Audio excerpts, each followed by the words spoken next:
Hello भाइयों, जय श्री राम। इस रामनवमी पर आप सभी को बहुत बहुत बधाई, बहुत बहुत शुभकामनाएं। भगवान राम आप सभी पर कृपा करें, ऐसी हम प्रार्थना करते हैं। इस विशेष रामनवमी पर आप सभी ने हमारे रामलला का सूर्य तिलक तो देखा ही होगा और उसका आनंद उठाया होगा। आइए आज हम छत्तीसगढ़ चलते हैं और छत्तीसगढ़ के लोकसभा चुनाव का क्या हालचाल है ये देखते हैं। छत्तीसगढ़ में लोकसभा की 11 सीट हैं, जिनमें से 9 सीट पर भाजपा काबिज थी और 2 पर कांग्रेस ने विजय प्राप्त की थी। इस बार भी 2024 में ये कहा जा रहा है कि 9 सीट पर तो भाजपा की जीत निश्चित है, उसमें कोई शक या गुंजाइश दूसरी नहीं है। केवल 2 सीटों पर मामूली संघर्ष की स्थिति देखी जा सकती है और वो संघर्ष किन शीर्ष पे है उसके लिए पहली है कोरबा। कोरबा से भाजपा ने अपनी राष्ट्रीय उपाध्यक्ष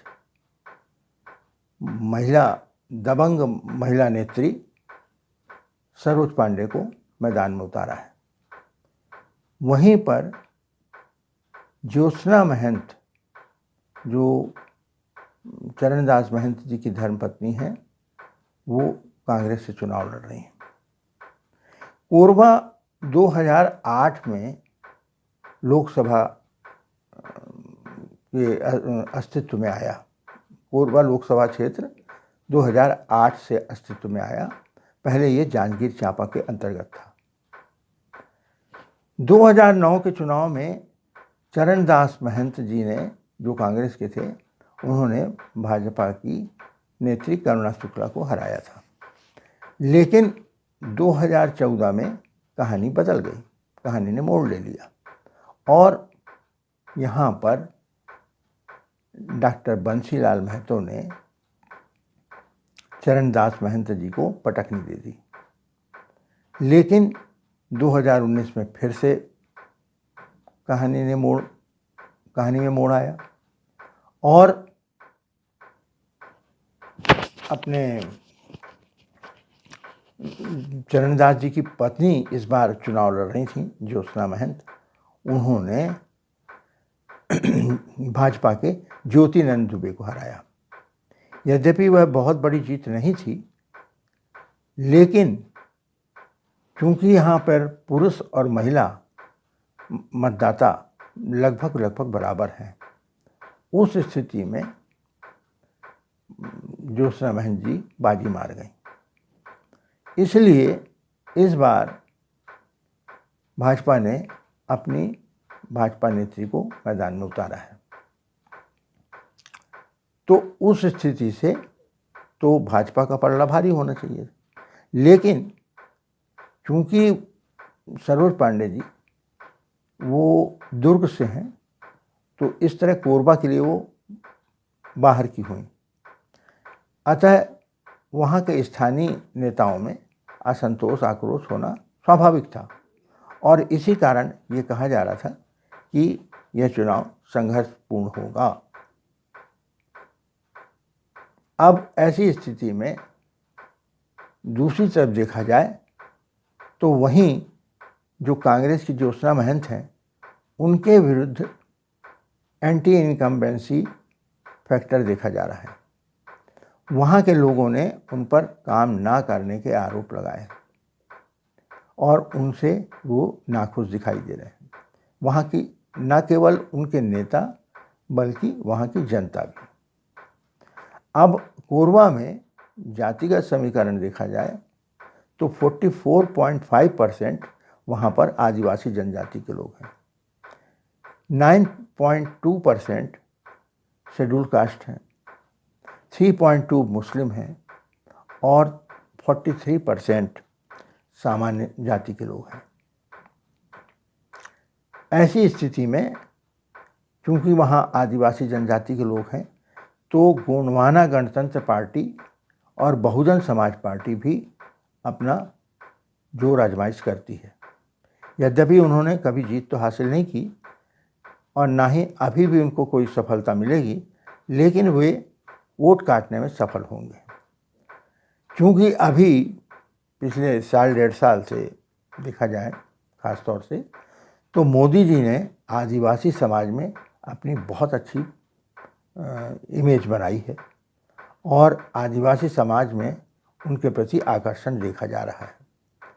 इस हिसाब से देखा जाए तो अभी करुणा शुक्ला जी का मोदी जी के कारण भी पलड़ा भारी दिखता है।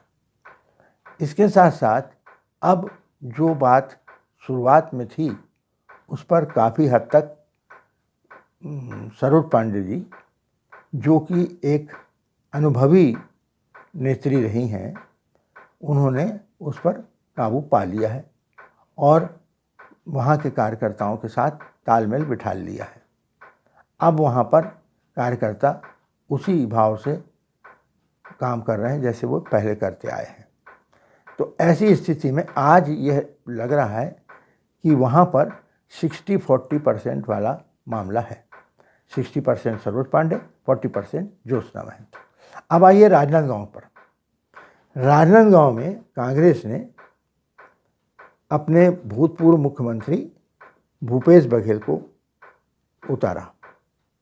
वहीं पर भाजपा ने अपने पुराने सांसद, जो 2019 में पहली बार सांसद बने थे राजनांदगांव से, उन्हीं पर अपना दांव लगाया है। जब सांसद के लिए संतोष पांडे जी को चुना गया तो उस समय न केवल जनता में बल्कि भाजपा में भी, यहाँ की भाजपा में भी बहुत असंतोष और आक्रोश था और उस असंतोष के चलते और कांग्रेसी षड्यंत्र के साथ कांग्रेस और भाजपाई लोगों का, एक असंतुष्ट भाजपाई लोगों का एक नैरेटिव चलाया गया। वो यह कि संतोष पांडे जी ने कोई काम नहीं किया। एक सांसद के काम का हम आकलन ऐसा करते हैं कि यदि केंद्र सरकार में चलने वाली जो योजनाएं हैं वो उस क्षेत्र के लोगों को उसका लाभ मिला या नहीं मिला, वो योजनाएं वहाँ लागू हुई या नहीं हुई, उस हिसाब से देखा जाए तो मोदी सरकार की सारी योजनाएं राजनांदगांव लोकसभा क्षेत्र में लागू की गई और उसका लाभ भी लोगों को मिला। लाभार्थियों ने, अभी भाजपा ने अपना एक सर्वे भी किया था, जो घर घर जाके जिनको लाभ मिला है उनसे फॉर्म भरवाए गए और उनसे मैसेज दिलवाए गए सरकार को कि उनको लाभ प्राप्त हुआ है और ऐसा हुआ। तो उस नाते कहा जाए तो लाभार्थियों ने अपने संदेश भी भेजे हैं कि उनको फलाना से लाभ प्राप्त हुआ। तो ये कहना अभी उचित नहीं लगता कि काम नहीं किया। अब आइए दूसरी बात कि उनका भाजपाइयों के साथ जो तालमेल नहीं रहा उसके कारण उस पर फर्क पड़ेगा। लेकिन ये चुनाव सांसद के लिए संतोष पांडे नहीं लड़ रहे हैं। संतोष पांडे जी एक चेहरा है जबकि उनके पीछे मोदी जी हैं। तो ऐसी स्थिति में अब वो बात लागू यहाँ पर नहीं होती। अब देखें भूपेश बघेल जी का। भूपेश बघेल जी ने अपने विधानसभा चुनाव में राजनांदगांव क्षेत्र से अपने एक मित्र को टिकट दे दी थी।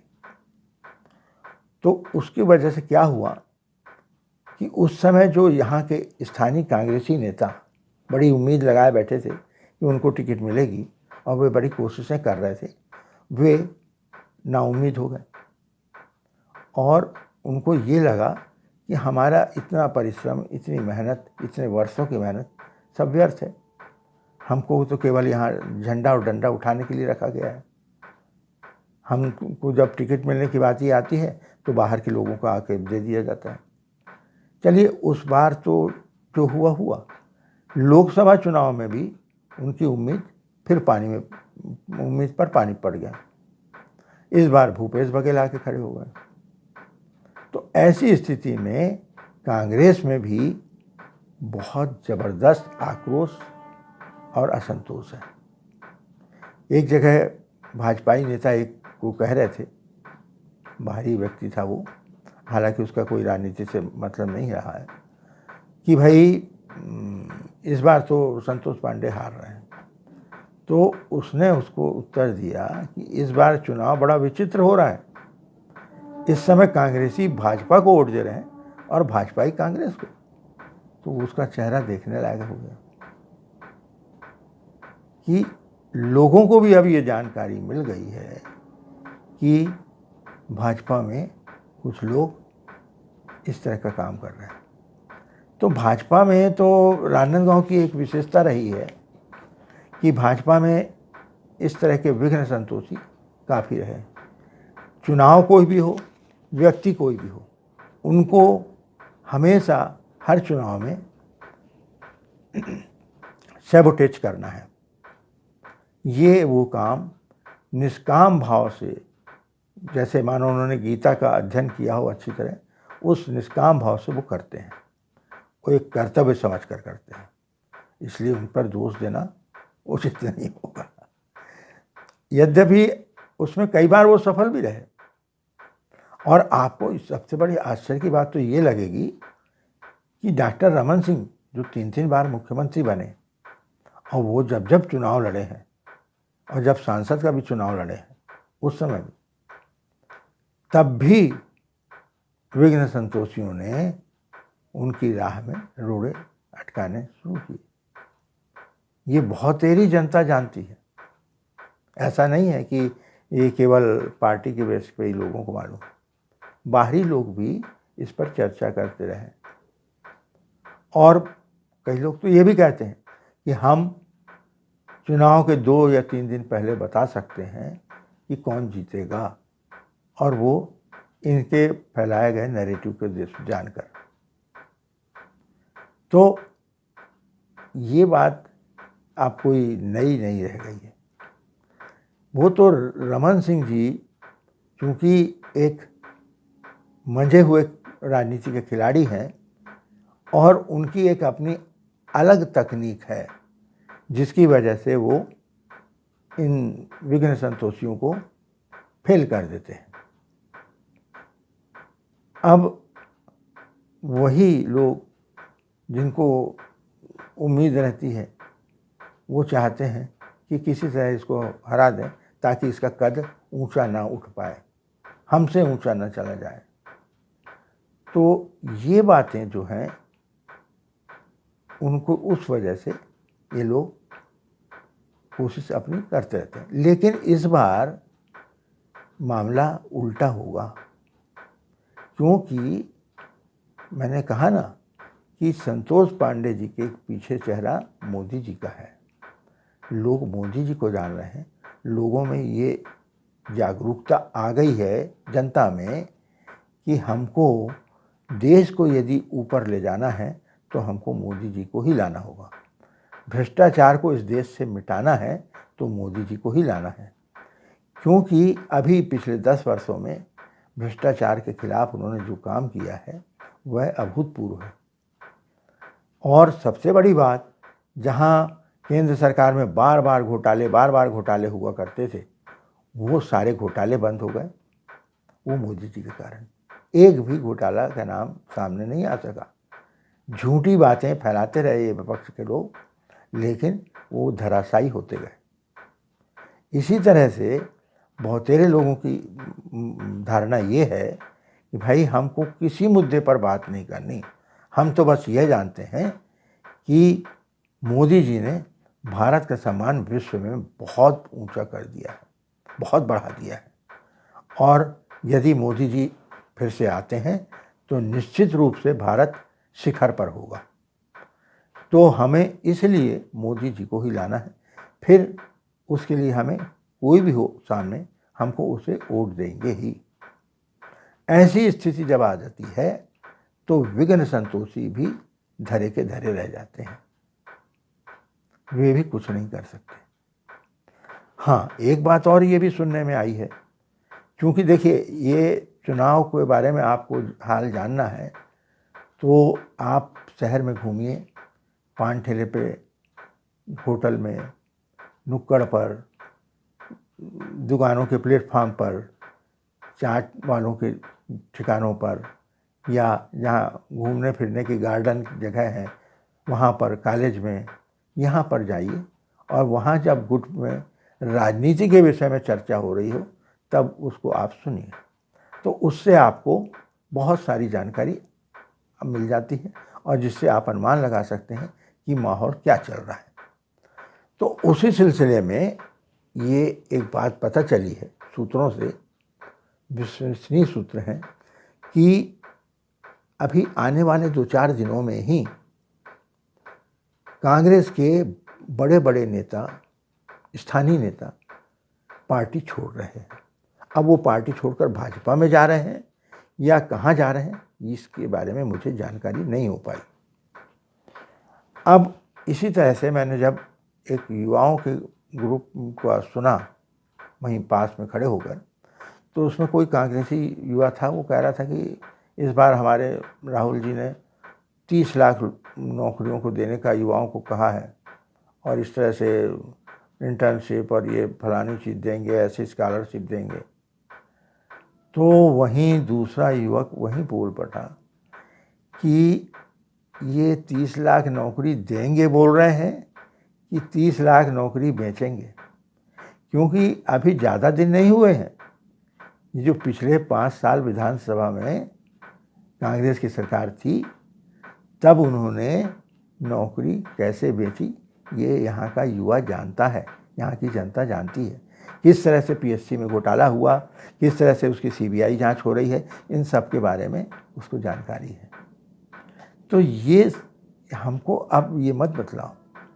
उसी तरह से एक गांव में एक चौपाल में चर्चा चल रही थी, वहाँ कहा जा रहा था कि अब तो औरतों को भी 1 लाख रुपया सालाना दिया जाएगा, ऐसा राहुल ने घोषणा कर दी है। बड़ा भारी फ्लैक्स भी लगाया है भूपेश बघेल जी ने कि अब तो 1 लाख रुपया मिलेगा हर साल। तो इस पर लोगों की क्या राय थी? लोग इतने जागरूक हैं कि उन्होंने ये कहा कि भाई 65 करोड़ महिलाएं हैं, उसमें से आप गरीब महिला निकाल लो तो कम से कम 15 करोड़ तो गरीब महिला होंगी, और उन 15 करोड़ को आप 1-1 लाख रुपए सालाना दोगे तो आप बजट का कितना % खर्च कर दोगे? लगभग आधा। तो बाकी आधे में आप क्या काम करोगे, क्या विकास करोगे? वैसे ही जैसा भी पिछले 5 सालों में छत्तीसगढ़ का किया आपने, कि पूरी तरह से विकास कार्य ठप्प पड़ गए, यहाँ तक कि सड़कें उधड़ गईं, बड़े बड़े गड्ढे पड़ गए, एक्सीडेंट होने लगे, और तो और जो काम मामूली 5-10% बचे रह गए थे पिछली सरकार के द्वारा, उनको भी 5 साल में पूरा नहीं किया गया। अच्छा, इसी तरह से आप कहते हो कि बजट आपके पास कहाँ से आएगा, क्योंकि आपके रक्षा मंत्री ने कहा था कि भाई आयुध मतलब हथियार खरीदने के लिए जब उनसे डिमांड की गई तो उन्होंने कहा कि आयुध खरीदने के लिए हमारे पास बजट नहीं है। तो अब ये 1-1 लाख रुपए हर साल देने के लिए बजट आपके पास कहाँ से आएगा? अब कहाँ से आ रहा है आपके पास, वो तो बताइए। और फिर दूसरी बात, ये जो आप वादा करते हो ना, उस वादे का क्या हाल होता है ये हमने छत्तीसगढ़ में देख लिया है। तो एक बार गलती करके दोबारा गलती करे वो इंसान को हम क्या कहें? ऐसा हर कोई नहीं होता, जानते हैं लोग, समझते हैं। अभी इन्होंने घोषणा की थी गंगा जल हाथ में रख के कसम खाई थी कि शराबबंदी करेंगे। हुई शराबबंदी? नहीं हुई। फिर बोले कि हम बेरोजगारी भत्ता देंगे, दिया? 4.5 साल तक ये चुप बैठे रहे। 4.5 साल बाद इनकी नींद खुली और इन्होंने बेरोजगारी भत्ता देने की घोषणा कर दी। अब घोषणा तो कर दी, कितना देंगे वो भी एक मामूली रकम, किसको देंगे उसमें दुनिया भर की शर्तें जोड़ दी। अब उसके तहत आप आश्चर्य करेंगे कि मैं जब एक गांव में था तो वहाँ मैंने पूछा कि यहाँ एक युवा बैठा था, मैं उससे पूछा तो उसने कहा भाई यहाँ पर 2000 की जनसंख्या है और यहाँ पे जो युवा हैं उनमें से मात्र 2 युवा को बेरोजगारी भत्ता मिला है। अब बताइए आप कि इस तरह की आप घोषणा करोगे और आप बताने के लिए कह दोगे कि नहीं हमने तो अपने वादे पूरे कर दिए, 4.5 साल बाद किए हों या पहले साल किए हों। तो ये वादे, ये घोषणाएं, ये सब अब जनता को लुभाती नहीं है। इस तरह के वादे करने से, झूठे वादे करने से कोई अर्थ नहीं है। जबकि मोदी जी का जो उन्होंने बात कही उसको उन्होंने पूरा किया। उन्होंने अपने घोषणा पत्र के सारी घोषणाओं पर, सारे वादों को पूरा किया। ये तो हुई गांव की चर्चा। अब ये भी बात सामने आई है कि आज से 8-10 दिन पहले तक दोनों पार्टियों का चुनाव बहुत मंथर गति से चल रहा था। ऐसा लगता ही नहीं है कि यहाँ पर चुनाव हो रहा है। किंतु अभी पिछले 6-7 दिन से थोड़ी सी उसमें सरगर्मी आई है।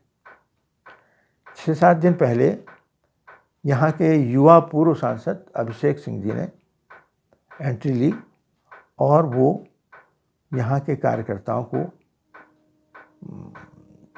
मोटिवेट करने का काम करने लगे और उन्होंने जो लगातार सुबह से रात तक मेहनत शुरू कर दी है, उससे अब भाजपा कार्यकर्ताओं में भी जोश आया है और वो कार्य करते दिखाई दे रहे हैं। नहीं तो वे लोग अपने अपने घरों में बैठे हुए थे। तो इस तरह से अभिषेक सिंह जी ने जिस तरह से पिछली विधानसभा में डॉक्टर रमन सिंह जी के पक्ष में दिन रात एक कर दिया था और उसका नतीजा यह हुआ था कि डॉक्टर रमन सिंह रिकॉर्ड मतों से पिछले चुनाव की तुलना में अधिक मतों से जीते थे। तो ये जो अधिक मत जो मिले उनको, उसमें यदि हम कहें कि अभिषेक सिंह का प्रयास था तो गलत नहीं होगा। तो अब भाजपा में तो गर्मी दिखना शुरू हो गई है। जैसे जैसे गर्मी बढ़ रही है वैसे वैसे प्रचार कार्य में भी गर्मी आती जा रही है। लेकिन कांग्रेस के प्रचार में अभी वो गर्मी दिखाई नहीं दे रही। अब दूसरी बात ये है कि भाजपा को 8 विधानसभाओं में 3 विधानसभा में जीत हासिल हुई थी, लेकिन ये जो 5 विधानसभा में कांग्रेस जीती थी, तो उस लिहाज से कहा जाए तो कांग्रेस का पलड़ा भारी है। लेकिन ऐसा नहीं है। जो विधानसभा के मुद्दे होते हैं, विधानसभा का जो चुनाव होता है वो एक अलग तरह का होता है और लोकसभा के मुद्दे अलग होते हैं। लोकसभा में लोग अलग ढंग से सोचकर चुनाव करते हैं। तो इस बार भाजपा को यदि मेहनत करनी है तो उनको खुज्जी और मोहला मानपुर में मेहनत करनी होगी। ऐसा भी यहाँ चर्चा में चल रहा है। इन 2 जगहों पर अगर वो अपनी बढ़त प्राप्त कर लेते हैं तो बहुत बड़े अंतर से भाजपा पराजित करेगी। लेकिन ये भी कहा जा रहा है कि यहाँ पर चुनाव जो हो रहे हैं उसमें भूपेश बघेल हार रहे हैं, सांसद संतोष पांडे जीत नहीं रहे हैं, भूपेश बघेल हार रहे हैं। अब भूपेश बघेल हारेंगे तो स्वाभाविक है संतोष पांडे जीतेंगे। तो यहाँ असली मुद्दा ये है कि भूपेश बघेल हार रहे हैं। कारण वही है कि राजनांदगांव की जनता में उनको लेकर बहुत आक्रोश है। उन्होंने जो राजनांदगांव के साथ सौतेला व्यवहार रखा, एक बार भी वो राजनांदगांव अपने मुख्यमंत्री के काल में नहीं आए और उसकी हमेशा उपेक्षा करते आए। क्योंकि यह रमन सिंह का क्षेत्र माना जाता है, इसलिए खास तौर से यह दंड राजनांदगांव को भुगतना पड़ा। यहाँ से 3-3 ऑफिस वो ट्रांसफ़र कर गए। तो इसके साथ साथ एक बात और है, भूपेश बघेल जी का जो रूड व्यवहार है वह भी लोगों में चिढ़ पैदा कर रहा है। हर किसी के साथ में उनकी एक अकड़ भरा व्यवहार, एक दंभ भरा व्यवहार, एक गुस्सा भर देता है। चाहे वो किसी स्टूडेंट से बात कर रहे हों, चाहे किसान से बात कर रहे हों या किसी शहरी आदमी से बात कर रहे हों।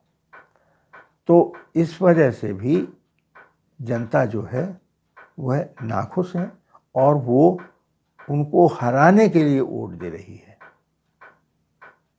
ये बात है। तो इस तरह से संतोष पांडे जी तो वैसे भी जीत रहे हैं। अब एक यहाँ पर एक ख़ास बात ये है कि यहाँ पर जो साहू समाज की बहुतायत है, उसके बाद यादव समाज, फिर वर्मा समाज, पटेल समाज, निषाद समाज, ये सारे समाज हैं। इन समाज में भी भाजपा की पकड़ अच्छी है।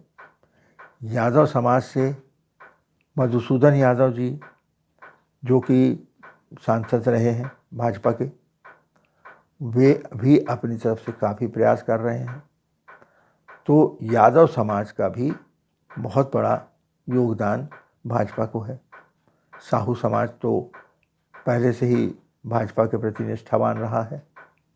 तो ऐसी स्थिति में यहाँ पर ये कहा जाए कि 75-25% का मामला चल रहा है। ये अभी हुआ है ना, पहले नहीं था। पहले तो 50-50% बात चल रही थी, क्योंकि